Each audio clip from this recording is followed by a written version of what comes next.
न तड़पने की इजाज़त है न फरियाद की, घुट घुट के मर जाऊं यही मर्ज़ी है मेरे सय्याद की। जी हाँ मोदी जी, मुस्लिम कौम के साथ आपने कम जुल्म ढाए हैं जो अब ये कश्मीर फाइल जैसी मूवी को प्रमोट कर दिया।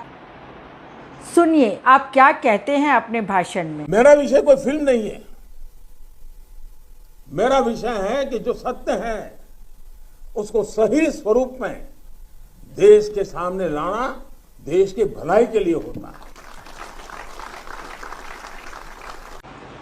जी हाँ, जो सत्य है उसे उसी स्वरूप में देश के सामने लाना चाहिए, यही देश की भलाई है। तो फिर 2002 के दंगों में जो कत्लेआम हुआ मुस्लिमों के साथ, उसे भी तो देश के सामने लाना चाहिए। 2002 के दंगों के लिए आपने जिस तरीके से क्रिया के ऊपर प्रतिक्रिया की थ्योरी दी, उसको भी तो देश के सामने लाना चाहिए।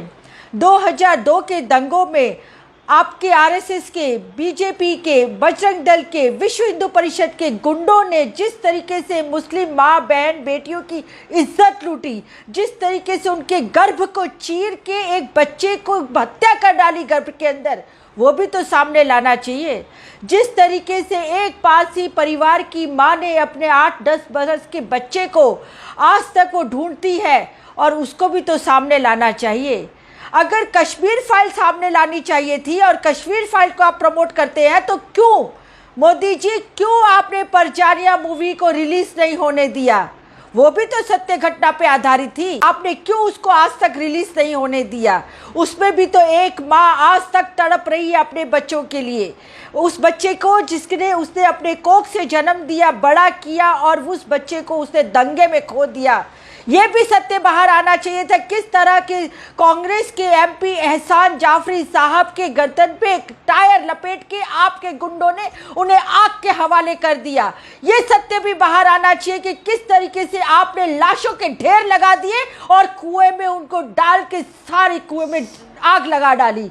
मोदी जी, सब सत्य बाहर आना चाहिए। और किस तरीके से आपको उस समय के प्रधानमंत्री स्वर्गीय श्री अटल बिहारी वाजपेयी ने आपको कहा था कि राजधर्म अपनाओ, राजधर्म जरूरी है। नहीं, पर आप राजधर्म करने नहीं आए हैं, आप सिर्फ हिंदू मुस्लिम करने आए हैं। जिस तरीके से हिंदू मुस्लिम करके आपने 2000 के दंगे भड़का के आपने सत्ता हासिल की, इसी तरीके से हिंदू मुस्लिम करके आप अमर पट्टा लिखवा देना चाहते हैं, भारत देश के इतिहास को बदल देना चाहते हैं।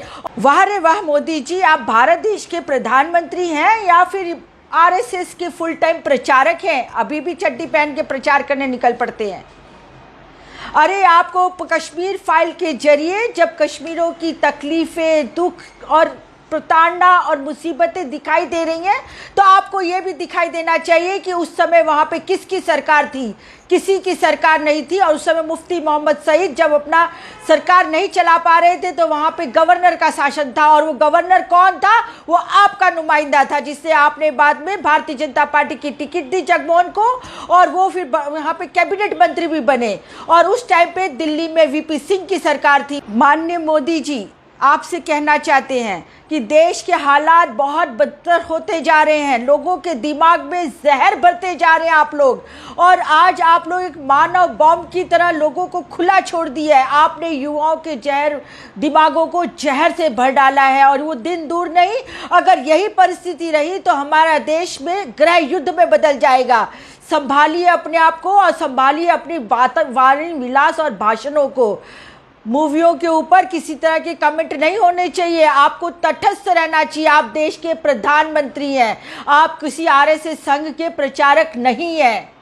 आज से मैं इतना ही कहना चाहूँगी कि देश को बचा लीजिए। ये देश बहुत गलत तरीके से गलत दिशा में जाता जा रहा है।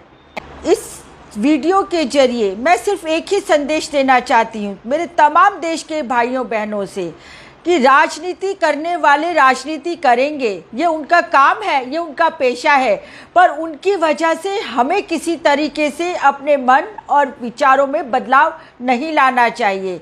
हम भारत देश के वासी हैं, और हिंदू, मुस्लिम, सिख, ईसाई सभी हमारे देश के भाई हैं, और हमें सबके साथ मिलजुल के रहना है। यही हमारा संविधान कहता है, यही हमारा संविधान सिखाता है। बस आज के लिए इतना ही। मेरा नाम रत्ना वोरा। यदि आपको मेरा ये वीडियो अच्छा लगा हो तो आप इसे ज़रूर शेयर कीजिए, इसे सब्सक्राइब कीजिए और अपने मित्रों, दोस्तों, साथियों से भी सब्सक्राइब कराइए। नमस्कार।